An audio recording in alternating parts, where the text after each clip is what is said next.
ఆత్రేయపురం మండలం ర్యాలీ గ్రామంలో బుధవారం వైసీపీ నుండి మద్దూరి సుబ్బారావు ఆధ్వర్యంలో సుమారు 30 కుటుంబాలు వారు తెలుగుదేశం పార్టీలోకి భారీగా చేరికలు జరిగాయి. టీడీపీ జనసేన పార్టీల ఉమ్మడి ఎమ్మెల్యే అభ్యర్థి బండారు సత్యానందరావు కండువా కప్పి తెలుగుదేశం పార్టీలోకి ఆహ్వానించారు.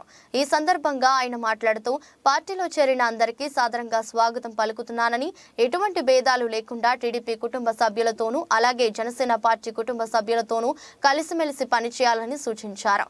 రాష్ట్రంలో మన ప్రభుత్వం ఏర్పడటం కోసం అలాగే కొత్తపేట నియోజకవర్గంలో ఉమ్మడి అభ్యర్థిగా తన గెలుపు కోసం కృషి చేయాలని సత్యానందరావు తెలిపారు. ఈ కార్యక్రమంలో మేర్ల నాగేశ్వరరావు, కరుటూరి నరసింహారావు, పెండం వెంకన్న, పాలంగి రవిచంద్ర, ర్యాలీ గ్రామ తెలుగుదేశం పార్టీ నాయకులు, కార్యకర్తలు తదితరులు ఉన్నారు.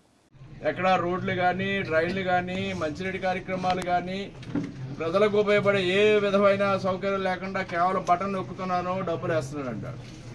గతంలో ఉన్న పథకాలన్నీ రద్దు చేశారు.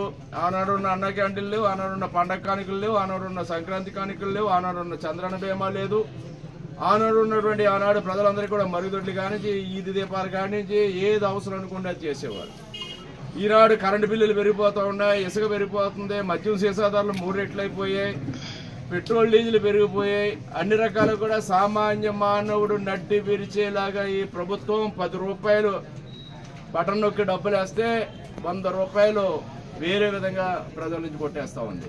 ఉదాహరణకి ఆటో డ్రైవర్లు చూసుకుందాం. ఆటో డ్రైవర్లకి 10,000 రూపాయలు వాళ్ళకి సహాయం చేస్తూ ఉంటే 10,000 భయపడి గ్రీన్ ట్యాక్స్, పొల్యూషన్ ట్యాక్స్, ఆ ట్యాక్స్, ఆ పన్నులు, పెనాల్టీలు. ఈనాడు ఆటో డ్రైవర్ కూడా 10,000 ఇస్తే 20,000 నష్టపోయే పరిస్థితి చూస్తున్నాను. ఇదే విధంగా ఈ పరిపాలన ఉంది. అన్ని రకాల కూడా ప్రజలు ఇబ్బంది పడుతూ ఉన్నారు. దళితులు ఇబ్బంది పడుతున్నారు, బలహీన వర్గాలు ఇబ్బంది పడుతున్నారు, మహిళలు ఇబ్బంది పడుతున్నారు. ఉద్యోగులు అయితే చెప్పక్కర్లేదు. దగ్గర అంగన్వాడీ టీచర్లు వదిలిపెట్టట్లేదు, ఆశా వర్కర్ని వదిలిపెట్టట్లేదు, టీచర్ని వదిలిపెట్టట్లేదు. ఏ ఉద్యోగి కూడా 1వ తారీఖున జీతం తీసుకుంటాననే నమ్మకం పోయింది ప్రభుత్వం వల్ల. ఈనాడు తప్పుడు ప్రచారాలు చేస్తూ ఉన్నారు. మళ్ళీ వాలంటీర్లు ఉండరు, మీకు పెన్షన్. వాలంటీర్ ఉద్యోగాలు కావాలా? యువకులకి ఉపాధి కావాలి. యువకులు బతకడానికి వాళ్ళకి ఉద్యోగాలు కల్పించాలి. అంటే వాలంటీర్ ఉద్యోగాలు అది 5,000 రూపాయలకు ఉద్యోగం ఇస్తే వారి జీవితం తెల్లారిపోతారు. రేపు ఎందుకు పనికి రాకుండా అయిపోతారు. వాళ్ళు బాగా చదువుకుని వాలంటీర్ ఉద్యోగంతో వాళ్ళ జీవితం తెల్లారిపోద్ది. మరి ఈ రకమైన ప్రభుత్వం ఎక్కడా ఉద్యోగ కల్పన లేదు, ఒక పరిశ్రమ లేదు, ఒక సాఫ్ట్వేర్ కంపెనీ లేదు, ఎక్కడా ఏ అభివృద్ధి లేదు. ఎందుకంటే పరిశ్రమలు వస్తే ఉపాధి వస్తుంది, ఉపాధి వస్తే ఉద్యోగాలు వస్తాయి. ప్రత్యక్షంగానో పరోక్షంగానో అనేక మంది బతకడానికి అనేక వనరులు ఎలా హైదరాబాద్ పోతున్నారు, ఎందుకు పోతున్నారు? ఎవడెళ్ళినా అక్కడ ఏదో పని చేసుకుంటున్నారు. మన అలాంటి రాజధాని లేదు, మనకి అలాంటి పరిశ్రమలు లేవు, అలాంటి సంస్థలు లేవు. మన రాష్ట్రంలో మనం పెట్టుకుంటే మన రాజధానిలో మన వాళ్ళు వెళ్ళి అక్కడికి వెళ్ళి బతికే పరిస్థితి. ఇవాళ పక్క రాష్ట్రాలకు పోయేటువంటి దౌర్భాగ్యమైన పరిస్థితి వచ్చింది. ఇది 5 ఏళ్ల కాలంలో వెనక్కపోయింది రాష్ట్రం.